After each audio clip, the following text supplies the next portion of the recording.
హుజురాబాద్ ఎన్నికలలో ప్రగతి భవన్లో ముఖ్యమంత్రి కేసీఆర్ గారు, సింగపూర్లో మంత్రివర్యులు హరీష్ రావు గారు, పదుల సంఖ్యలో మంత్రులు, 40-50 మంది ఎమ్మెల్యేలు, ఎమ్మెల్సీలు, వివిధ హోదాల్లో ఉన్నటువంటి ప్రజాప్రతినిధులంతా కూడా మోహరించి 6 నెలల కాలం పాటు ప్రజలకు అనేక రకాల హామీలు ఇచ్చింది.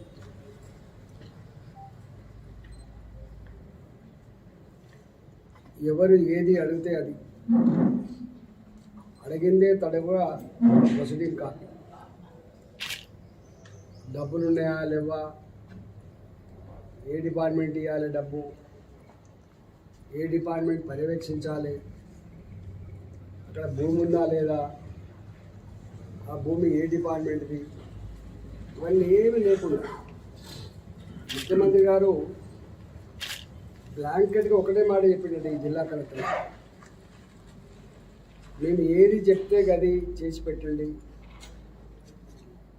ఏ ప్రొసీడింగ్స్ ఇచ్చినా కూడా దాన్ని కాంట్రవర్సీ చేయకండి అని చెప్పి వారు చెప్పిండ్రు. సాధ్యం కాని వాటిని కూడా హామీలు ఇచ్చింది. దీంట్లో ముఖ్యమంత్రి గారే స్వయంగా ఎన్నెలు లేని దళితుల మీద ప్రేమ పుట్టుకొచ్చి, దళితులు ఇప్పుడే పేదరికంలో ఉన్నట్టుగా, ఈ పేదరికాన్ని ఇప్పుడే రీసెర్చ్ చేసి కనుగొన్నట్టుగా, దానికి దేశంలో నేనే ఈ పరిష్కార మార్గాన్ని చూపుతున్నట్టుగా, దాన్ని రీసెర్చ్ సెంటర్, దాని కేంద్ర బిందువు హుజురాబాద్ అన్నట్టుగా వారే స్వయంగా మీటింగ్ పెట్టింది. మనసుంటే మార్గం ఉంటుందని, రాజు తలుచుకుంటే దెబ్బలకు కొలువ లేదని, హుజురాబాద్ నియోజకవర్గంలో ఉన్న ప్రతి దళిత కుటుంబానికి ఉద్యోగులతో సహా, దళిత కుటుంబాల్లో ఉద్యోగాలు ఉన్నప్పటికీ కూడా వాళ్ళతో సహా 21,000 మంది కుటుంబాలు ఉన్నట్టుగా లెక్కలు తెచ్చి, ఎక్కడో హైదరాబాద్లో ఆమె భూముల పైసలు తీసుకొచ్చి 2,500 కోట్ల రూపాయలు కరీంనగర్ కలెక్టరేట్లో జమ చేసినట్టు చెప్పి, రాత్రికి రాత్రి పాస్ పుస్తకాలు ఇష్యూ చేసి, రాత్రికి రాత్రి నమ్ముతాయని చెప్పి చెక్కులు ఇష్యూ చేసి, దాన్ని ఏదో మేము ఆపుతున్నట్టుగా చిత్రీకరించే ప్రయత్నం చేసి, మా మీద బురద చల్లి, మా మీద అబద్ధాలు ప్రచారం చేసి, దళితుల ఓట్లను కొల్లగొట్టే ప్రయత్నం చేసి, ఏదో ఎలక్షన్ కమిషన్ దీన్ని టెంపరీగా కొంచెం పక్క పెట్టగా, ఎలక్షన్ కమిషన్ పక్క పెడితే ఎప్పటిదాకా పెడతాం, 30వ తారీఖు వరకు పెడితే కదా, 4వ తారీఖు నాడు, డిసెంబర్ 4వ తారీఖు నాడు నేనే స్వయంగా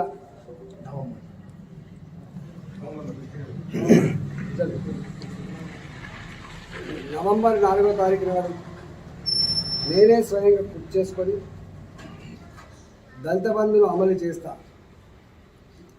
ఎవడాపుతాడు, నేనే చేస్తా అని చెప్పి చెప్పాను.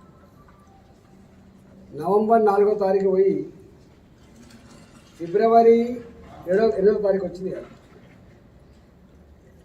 ఇప్పటి వరకు కూడా వాళ్ళు చెప్పిన 21,000 మంది పక్కన పెట్టి 17,000 మంది అని చెప్పారు.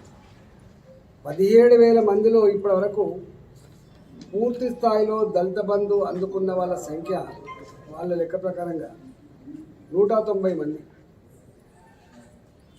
876 యూనిట్స్ ప్రాసెస్లో ఉన్నట్టుగా వాళ్ళు లెక్కించారు.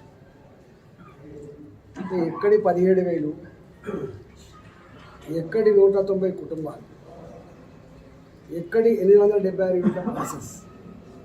అంటే దీన్ని బట్టి అర్థమవుతుంది కేసీఆర్కి హుజురాబాద్లో ఉన్న దళితుల మీద ప్రేమ కంటే దళితుల ఓట్ల మీద మాత్రమే ప్రేమ. ఒడ్డెక్కేదాకా ఓడమల్లప్ప, ఒడ్డెక్కినాక బోడమల్లప్ప. ఇది కేసీఆర్ నైజం అని ఆల్రెడీ చెప్పినాం, కానీ నమ్మలే. ఇవాళ వాస్తవ లెక్కలు మాత్రమే ఎదురుదాడి చేసి మమ్మల్ని పంచపడేసి మా ప్రమేయం లేనట్టు చేసి దళిత బంధు కారకున్నే నేను రాజీనామా చేయకుండా నువ్వు దిగొచ్చేది లేదు. ఇక్కడ నేను రాజీనామా చేయకుండా ఎన్నికలు వచ్చేది లేదు. హైదరాబాద్ దళితులకు దళిత బంధు వచ్చేదే లేదు.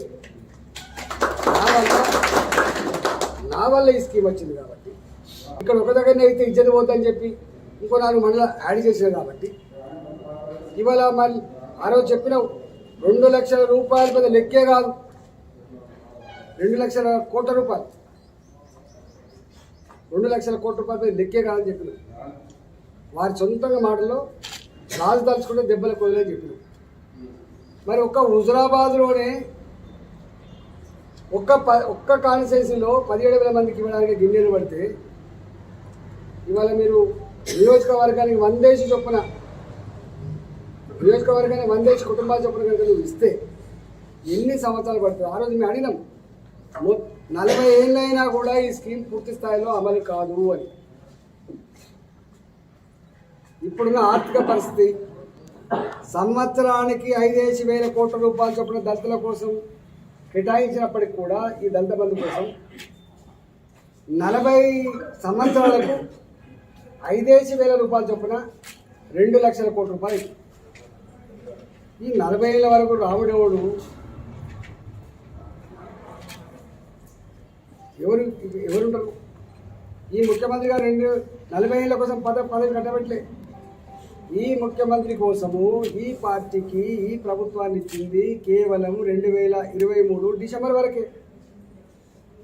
ఇక నీకు ఎంత టైం ఉంది? ఉంటే ఇంత ఒక సంవత్సరాల టైం ఉంది, ఎన్నికలే వస్తాయి. సంవత్సరన్నర కాలంలో మీరు ఈ దళిత బంధును తెలంగాణ రాష్ట్రంలో ఉన్న అన్ని కుటుంబాలకు ఇవ్వగలరా?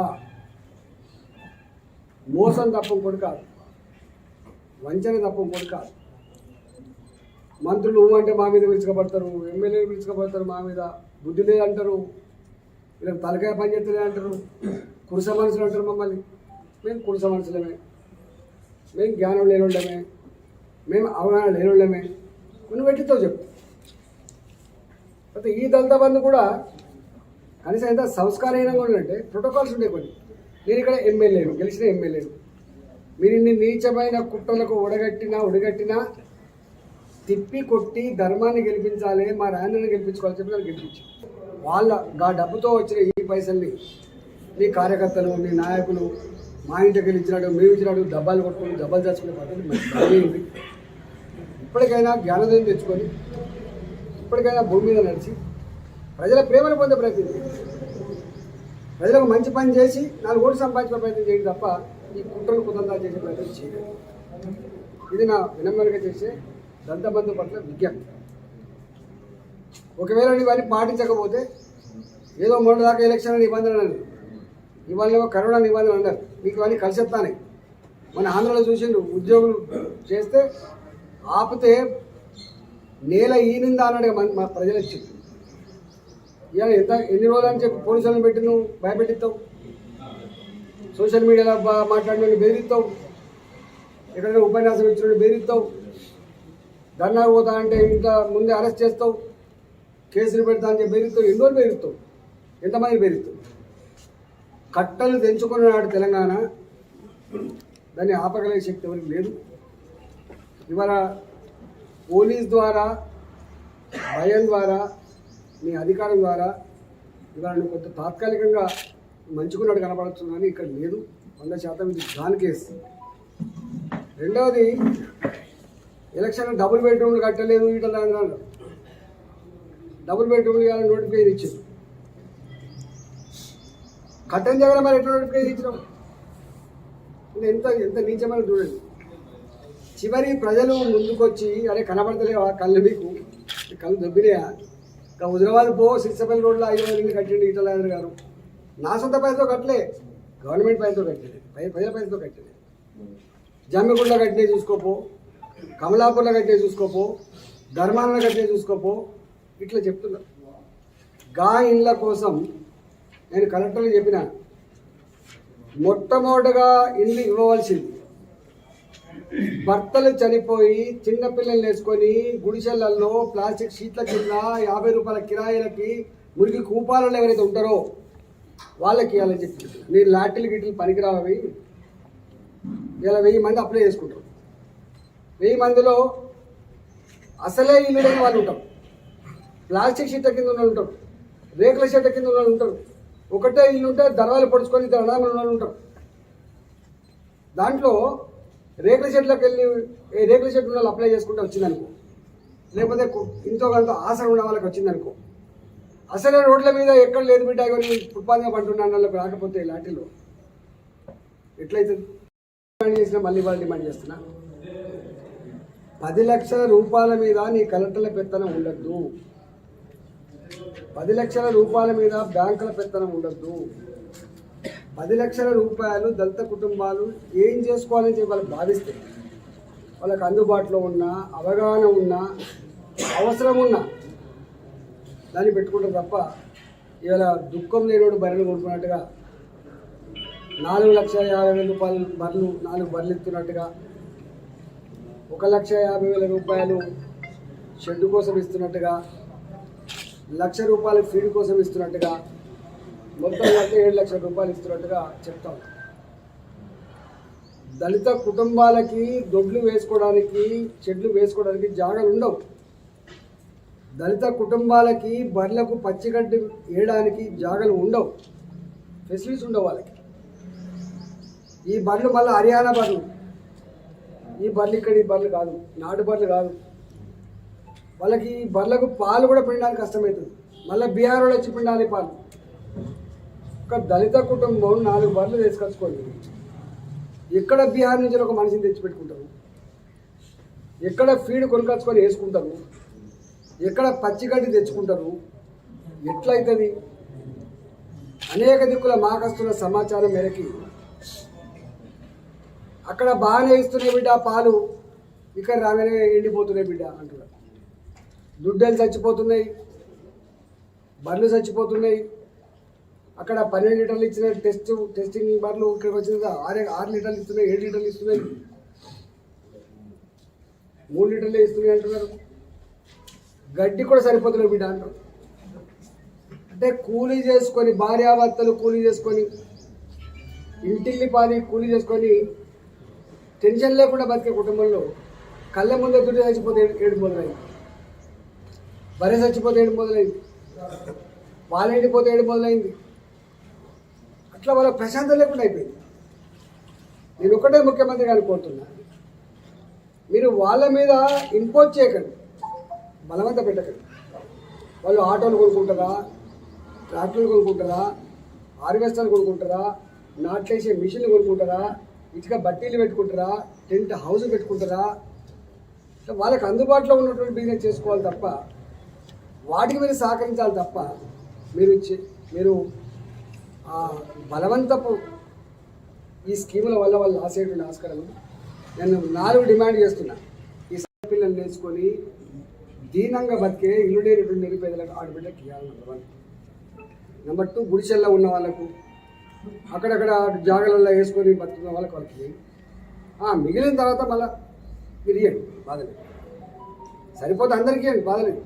కానీ సరిపోనప్పుడు నిజమైన పేదలకు ఇవ్వండి. దీంట్లో కూడా అంటున్నాడ, ఎమ్మెల్యే గారి ప్రమేయం లేదు, తాత జాగిరా, మీ అబ్బాయి జాగిరా, అది కూడా తెలంగాణ భవన్ నుంచి కేసీఆర్ ఫండ్కి వెళ్ళి ఇచ్చిందా? ఇక్కడ ఇంత నీచమైంది ఉందా? ఇట్లా ప్రభుత్వం అంటే గవర్నమెంటే కాదు, ఇతర పార్టీలకు ఓట్లేసి వాళ్ళకి వెళ్తే వాళ్ళు కాదా? వాళ్ళకి బాధ్యత లేదా? అందుకని ఇల్లు నిరుపేదలకే ఇవ్వాలి, బ్రోకర్ల ప్రమేయం ఉండద్దు. ఇలా డబ్బులు వసూలు చేస్తున్నాడ రాజేంద్ర గారికి ఏం సంబంధం లేదంటే మా సంబంధమే. నిన్ననే మొన్న ముఖ్యమంత్రి ఒక మాట మాట్లాడి, ఎవరికో పుట్టిన బిడ్డకు వీళ్ళు ముద్దాడుతున్నాడు అని, ఎవరికో పుట్టిన బిడ్డను ముద్దాడుతున్నట్టుగా కేసీఆర్ చెప్పాడు మొన్న మా పార్టీని విమర్శించగలవు. మరి ఇది ఈ ఇల్లు ఎవరు కట్టించిండు? ఇది కారములు ఎవరు? దానికి ఇలా నువ్వెట్లా చేస్తావు? ఎగిసిపడుతున్నారు కొంతమంది, అయితే ఇక మొత్తం నాదే అన్నట్టుగా ఎగిసిపడుతున్నారు. 100% ప్రజలు గమనిస్తున్నారు. వీళ్ళ నడవడి, వీళ్ళ ప్రవర్తన, వీళ్ళ భాష, వీళ్ళ అహంకారం, వీళ్ళ దుర్మార్గం, వీళ్ళ బ్రోకర్ దందా ప్రజలు గమనిస్తున్నారు. తప్పకుండా మూల్యం చెల్లిస్తారు, కానీ చెల్లించేంత వరకు ప్రజలకు నేను విజ్ఞప్తి చేస్తున్నా. డబుల్ బెడ్రూమ్ల ప్రకటన ఎక్కడైతే వచ్చిందో మీరు పోయి నేరుగా ఎంఆర్ఓ గారికి దరఖాస్తు పెట్టండి. కానీ ఏ బ్రోకర్కి కూడా డబ్బులు ఇవ్వకండి, ఇబ్బంది పడకండి. డబుల్ బెడ్రూమ్ పేదవాళ్ళ హక్కు, అది మీది, మీ డబ్బుతో కట్టింది, ఎవరి దయాదాక్షిణ్యం ఒత్తలేదు. అయినా మీ బిడ్డగా నేను ఉంటానే విషయం మీరు మర్చిపోకండి. హాయ్ ఫ్రెండ్స్, మా టుడే టుమారో యూట్యూబ్ ఛానల్ చూస్తున్నందుకు చాలా థ్యాంక్స్. మరిన్ని లేటెస్ట్ వీడియోస్ కోసం వెంటనే సబ్స్క్రైబ్ చేయండి. అలాగే ఈ బెల్ ని కూడా రింగ్ చేసేయండి. మా నోటిఫికేషన్స్ అన్ని మీ మొబైల్లో వస్తాయి. అలాగే మా వీడియోస్ మీకు నచ్చితే లైక్ చేయండి, షేర్ చేయండి, నచ్చకపోతే కామెంట్ చేయండి.